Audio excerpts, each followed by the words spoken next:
अमीर और गरीब बहू का करवा चौथ का तोहफा।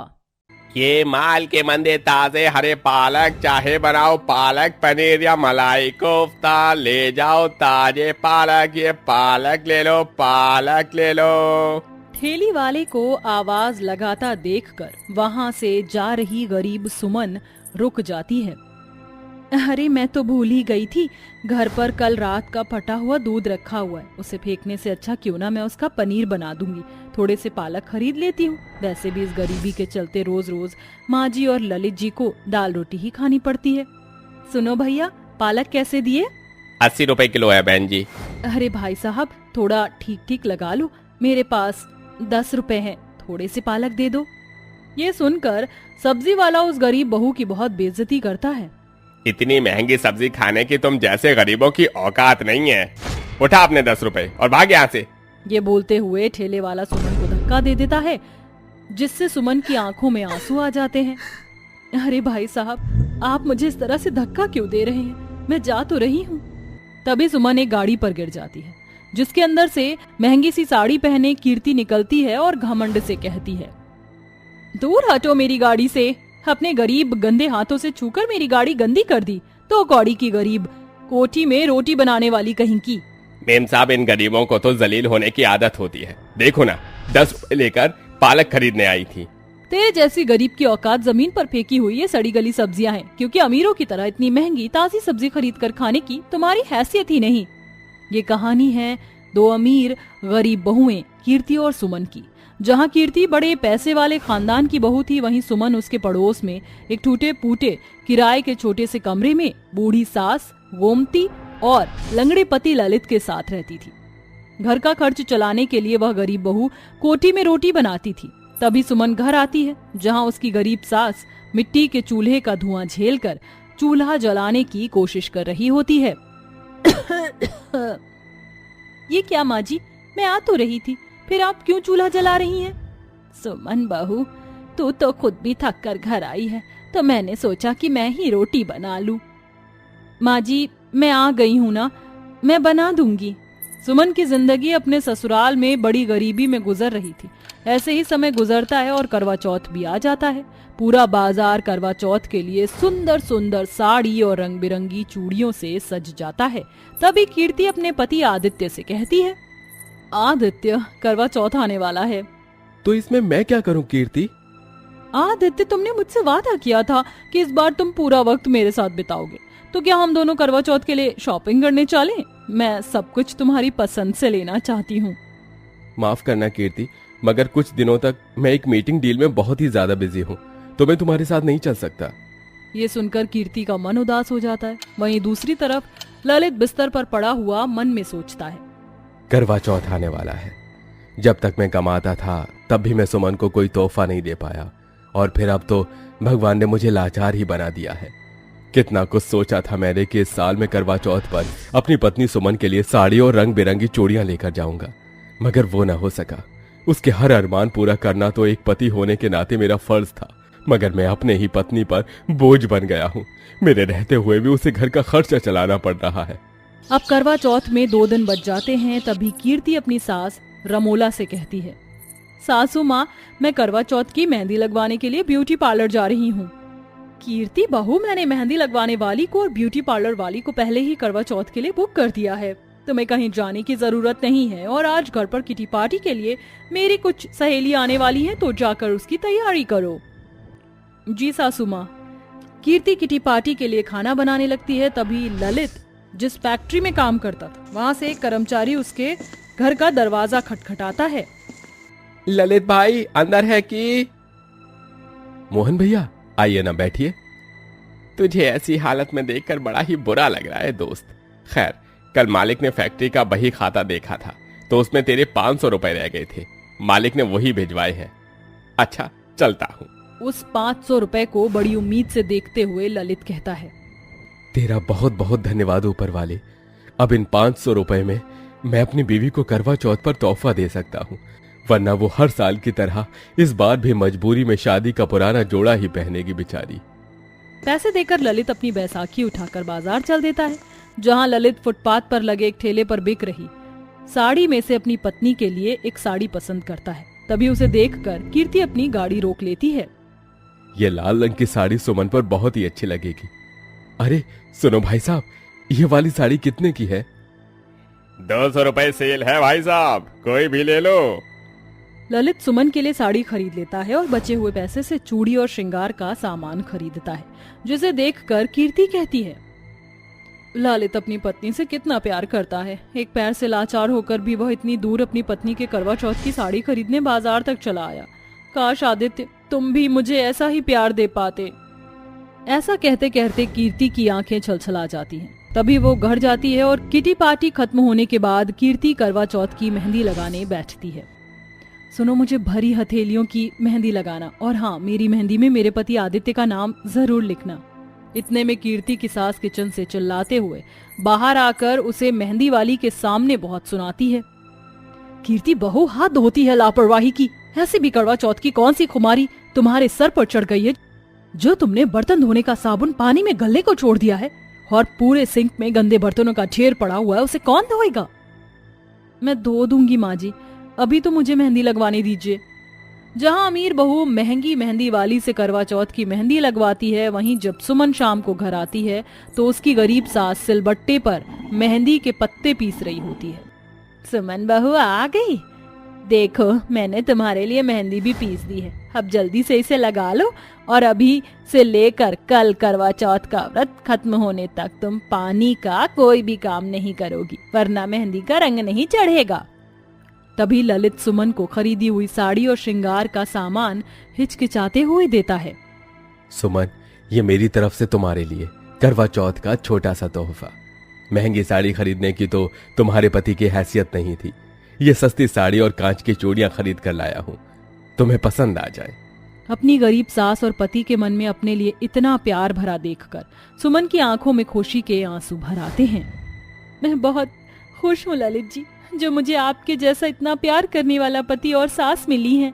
करवा चौथ के दिन दोनों अमीर और गरीब बहुएं भूखी प्यासी रहकर अपने पतियों के लंबी उम्र के लिए व्रत रखती हैं। वहीं ललित बड़ी खुशी से सुमन के व्रत खुलवाने के लिए अपने हाथों से चूल्हे पर छोले पूरी बनाता है, और आदित्य ड्राइवर के हाथों करवा चौथ के तोहफे में एक सोने का सेट भिजवाता है। तभी कीर्ति उसे कॉल करती है। हेलो आदित्य, चांद निकल आया है, मैंने तुम्हारे लिए करवा चौथ का व्रत रखा है, घर आ जाओ।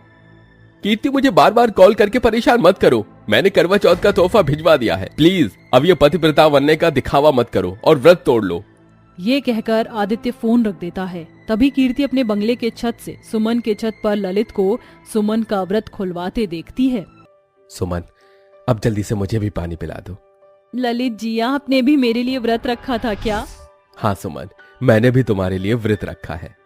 दोनों एक दूसरे को पानी पिलाते हैं और चांद की रोशनी में बैठकर एक दूसरे को खाने का निवाला खिलाकर करवा चौथ का व्रत तोड़ते ही उन्हें देखकर कीर्ति टूटे मन से कहती है, इतने बड़े घर की बहू होकर भी मेरी जिंदगी में पति का प्यार ही नहीं। काश कि मैं भी एक गरीब की बहू होती। अपने पति का इंतजार करते हुए कीर्ति बेहोश हो जाती है। तभी रमोला आदित्य को फोन लगाती है। कीर्ति के होश में आते ही आदित्य उस पर चिल्लाता है, कीर्ति, ये क्या ड्रामा लगा रखा है? हाँ, तुम्हारी वजह से मैं अपना काम छोड़ छोड़ कर आया हूँ। चाहती क्या हो तुम? मैं चाहती हूँ कि तुम मुझे थोड़ा वक्त दो आदित्य। नहीं चाहिए मुझे ये ऐशो आराम भरी जिंदगी, जिसके लिए करवा चौथ के दिन भी तुमसे दूर रहकर मुझे इसकी कीमत चुकानी पड़ी।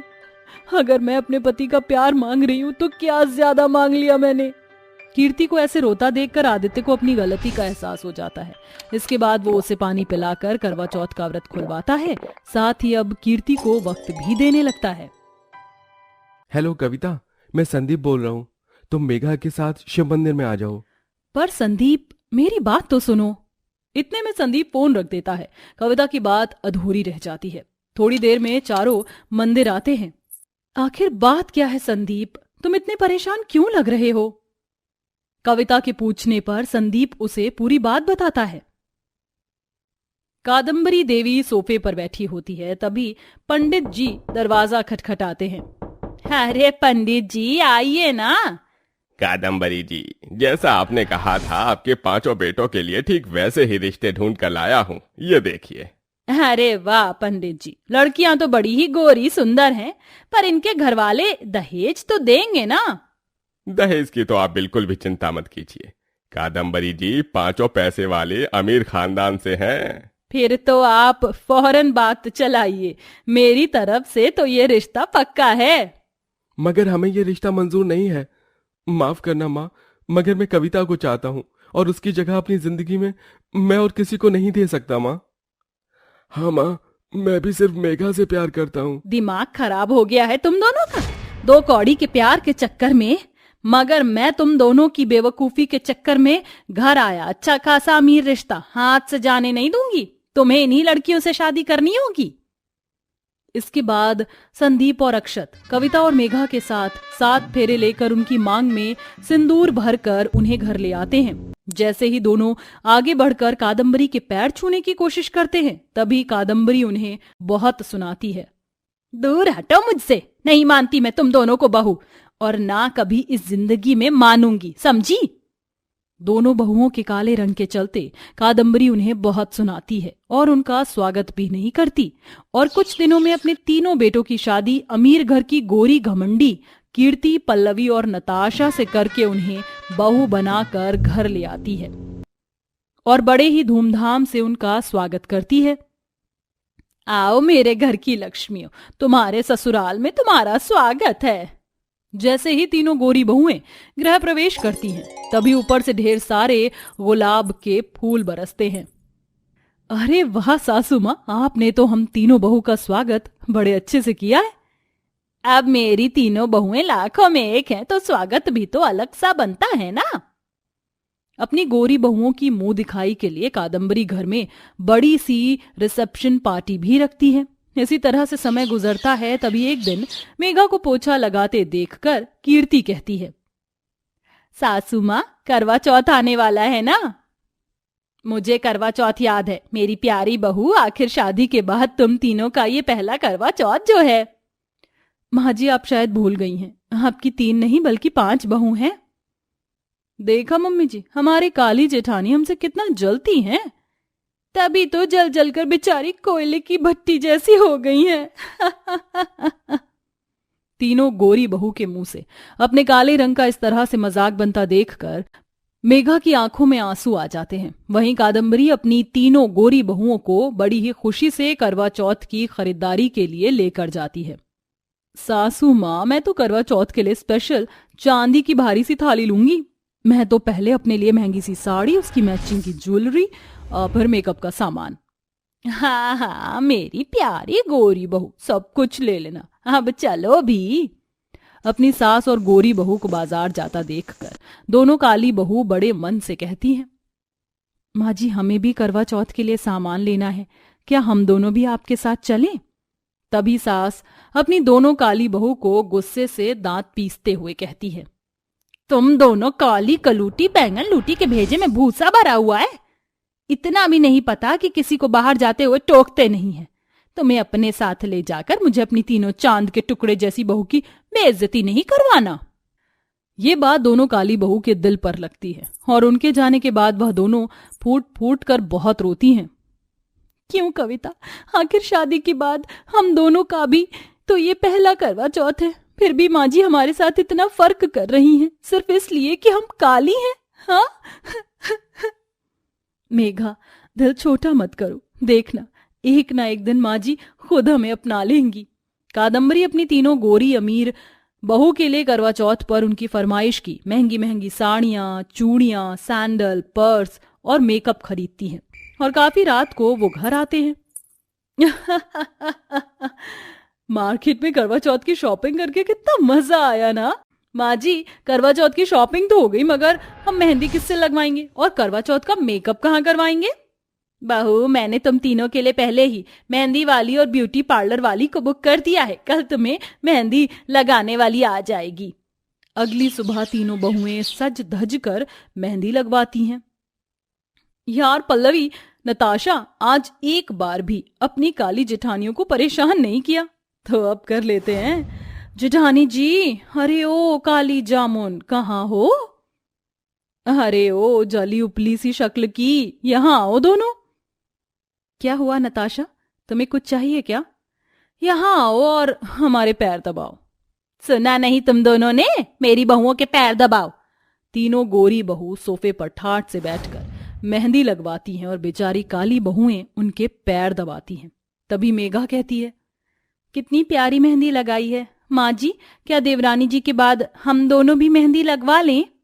बिल्कुल भी नहीं, मैं तो तुम दोनों काली कलूटी पर एक खोटा सिक्का भी खर्च ना करूं, और वैसे भी तुम्हारे काले मैले हाथों पर मेहंदी तो छुपी जाएगी, दिखेगी भी नहीं, तो क्यों मुफ्त के पैसे खर्च करना? ये सुनकर तीनों गोरी घमंडी बहुएं मेघा कविता पर हंसने लगती हैं। तभी शाम ढले कविता पार्क से मेहंदी के पत्ते तोड़कर लाती है और दोनों बस सिलबट्टे पर पीसकर अपने हाथों पर टिक्की छाप लेती हैं। तभी सुबह के 4 बजे कादम्बरी गोरी बहुओं को सरगी की थाली देती है। इतने में कविता और मेघा भी वहां आती हैं। माँ जी, हम दोनों को भी हमारी सरगी की थाली दे दीजिए। किस बात की सरगी? और भला मैं क्यों तुम दोनों काली भट्टी को सरगी दूं? माँ जी, ये तो रस्म होती है जिसमें करवा चौथ की सरगी बहू को सास ही देती है। मैं तुम दोनों को बहू नहीं मानती, और ना ही मुंह है इतना महंगा मावा मिठाई और मटरी खाने का।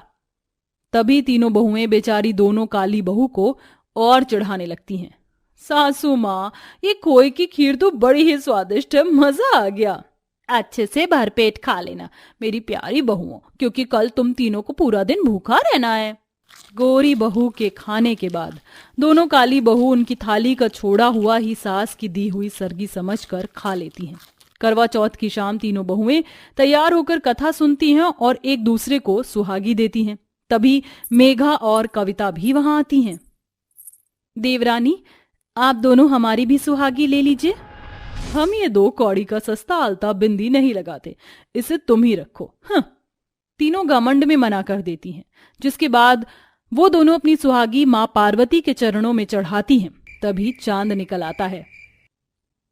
पल्लवी, कीर्ति, देखो चांद निकल आया।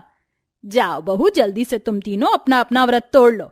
देखो तो सुबह से भूखे रह रहकर तुम्हारा चेहरा कितना मुरझा गया है। और तुम दोनों जाकर मेरी गोरी बहू के लिए गर्मा गर्म पूरी तलो, बाद में खोलना अपना व्रत, चांद कहीं भागा नहीं जा रहा। जी माँ जी। तीनों पूजा की थाली लेकर छत पर जाती हैं। तभी पल्लवी के दिए का पूरा तेल जीने पर गिर जाता है। करवा चौथ का व्रत तोड़कर तीनों तस्वीरें खींचने लगती हैं। तभी छत पर आते वक्त कादम्बरी सीढ़ी से फिसलकर गिर जाती है। माँ, कीर्ति बहू, पल्लवी बहू, नताशा बहू, मुझे बचाओ। लगता है सासू माँ गिर गई। कीर्ति, छोड़ना यार, खुद गिरी हैं, खुद उठ जाएंगी, तू तस्वीर खींच। ये बात कादम्बरी के कानों में पड़ जाती है। तभी काली बहुएं भागती हुई रसोई से आकर कादम्बरी को कमरे में लाती हैं। संभाल कर माँ जी, आराम से। हेलो अक्षत, जल्दी से डॉक्टर को लेकर घर आ जाओ। थोड़ी देर में डॉक्टर आकर कादम्बरी के सर पर पट्टी करते हैं। पूरा परिवार कादम्बरी के पास था, सिवाय गोरी बहुओं को छोड़कर। भगवान का शुक्र है माँ जी, आप ठीक हैं। कविता बहू, मेघा बहू, हो सके तो तुम दोनों मुझे माफ कर दो। तुम्हारे काले रंग के चलते मैं तुम्हें आज तक कोसती रही, मगर आज तुमने मेरी जान बचाई। मैं बड़ी खुशनसीब हूँ जो मेरे पास तुम दोनों जैसी बहू हो। आखिर में कादम्बरी देवी को अपनी दोनों काली बहू की कदर समझ आ जाती है, जिसके बाद वह अपने पति के हाथों से पानी पीकर करवा चौथ का व्रत खोलती हैं।